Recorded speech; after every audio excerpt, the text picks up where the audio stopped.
I went into Scarborough General. Anyway, all I know is I'm in such terrible pain and mental turmoil with everybody.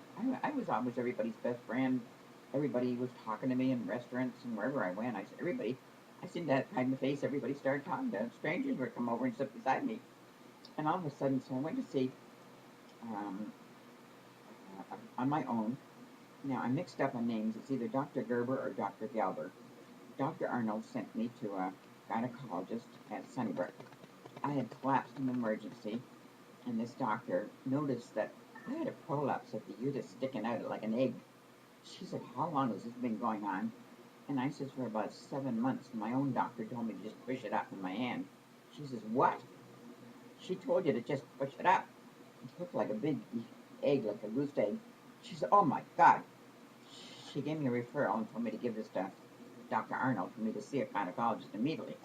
So Dr. Arnold sent me to a gynecologist, which I think his name was Galbert. And here's what he said to me. His first words were, so how long have you been having these imaginary ailments? And I said to him, don't you ever say that again. I do not have imaginary goose eggs sticking out the bottom of me. Do not say that again. And I don't very often get mad. Boy, was he ever quiet then. And you know what he told me to do? And he couldn't keep the smile off his face.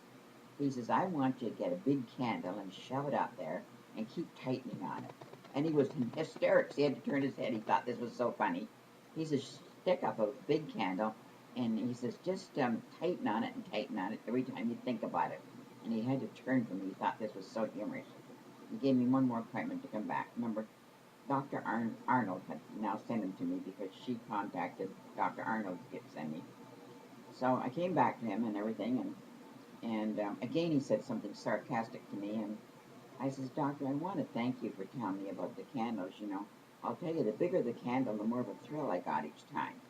And he stopped, he looked, he was, you know, in other words, I was shutting him up. And he says, what? And I says, well, the bigger the candle. I says, that was a wonderful idea. The bigger the candle, the more excited I got. And then I walked out of the office. Now, I found that when I saw him, you have to see a referral. There's no name on the referral to him. No name whatsoever. And that was the last time I saw him. And he told me that I had a prolapse of the uterus. And in my estimation, that was because I'd been coughing for 2 years, that steady.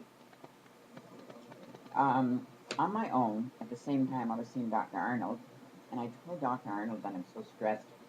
Dr. Arnold sent me to a psychiatrist, I don't have his name in my mind, on the Danforth. This man was giving furtive looks at me and kept me till the very last, took me in, and then said, no, nothing's wrong with you, like that. He also sent me, anyhow, I went to a Dr. Gerber, I believe it was, at Scarborough General, and I'm telling him that I could hardly get there, the steps to get there, and I'm struggling, leaning against the wall, even then. I don't know when that was, maybe 2003.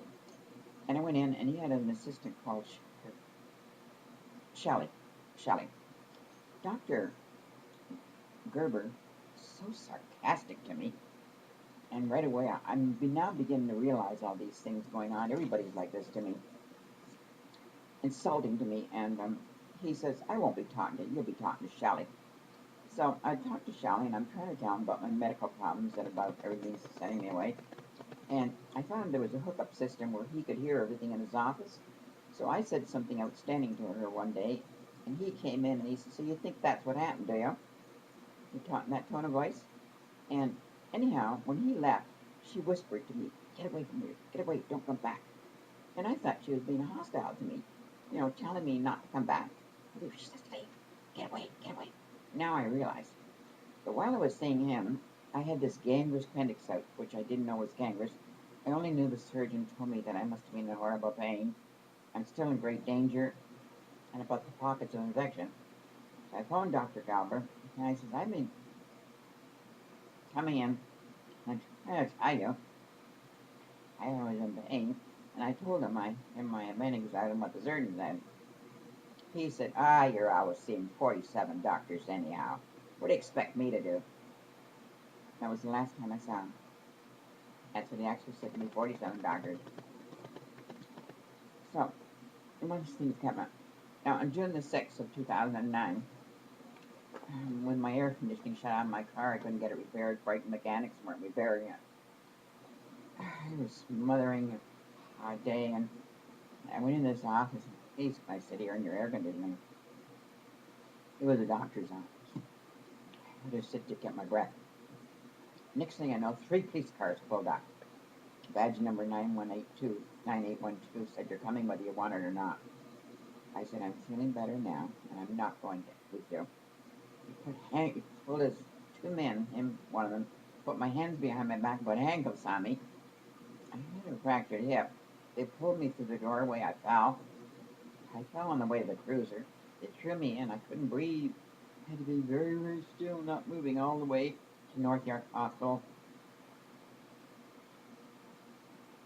All I know is I was sweating so much. My chest was breaking out of my chest. I had to stay very still. I sat down in front of the triage nurse. Her words to me, "Do you want to be in this big room with the handcuffs off so you can breathe better?" She could see I'm all sweating. I can't even speak. She actually said to me, "Do you want the handcuffs off and sit in this big room so you can breathe better? Or do you want to be in that small..." That was on, the handcuffs on. "Or in that small room over there, no window, but you have to have the door closed, and you can have the handcuffs off." A triage nurse in North York actually said that to me. Somebody had to help me into the room. 2 policemen on guard outside. I don't know much long later. I was kept overnight at North York. There was a nurse called Lynn Johnson. She saw all my arms were all bruised. I couldn't raise my hand. My ribs were damaged. My shoulders damaged. And locked up in the mental ward. And I went to they took me for x-rays, and the technician very clearly saw the round metallic object embedded in the bottom of my body. I was shown that at a lab at 2020 Winford in May. They asked me what it was. It's a tracking device put in at St. Joseph's Hospital in Hamilton. She said she very clearly sees that, and she says that your ribs and your shoulders will be looked after here. I'll put everything in my report. The report denied the round metallic object in the bottom, and the report denied the established heart from my head.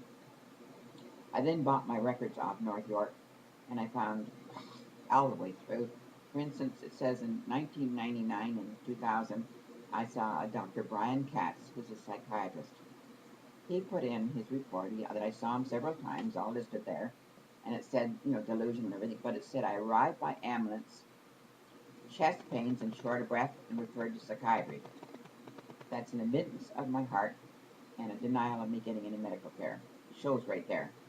The interesting part, the 4 visits I supposedly had for him weren't in my appointment book. There was no lab work in the lab work that I copied out from my first set. I never met him, I never saw him, and all his reports were written exact shade of ink. No change whatsoever in the ink shade, which would be impossible.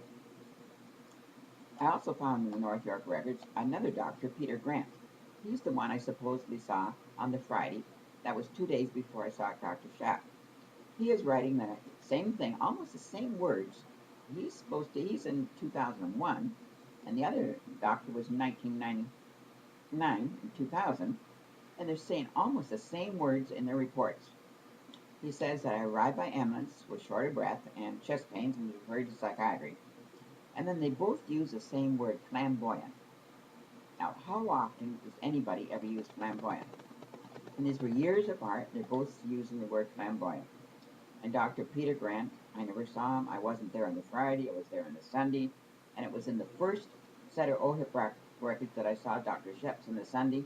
And from then on, Dr. Sheps was not there on the Sunday. And Dr. Peter Grant, I would have questioned him immediately.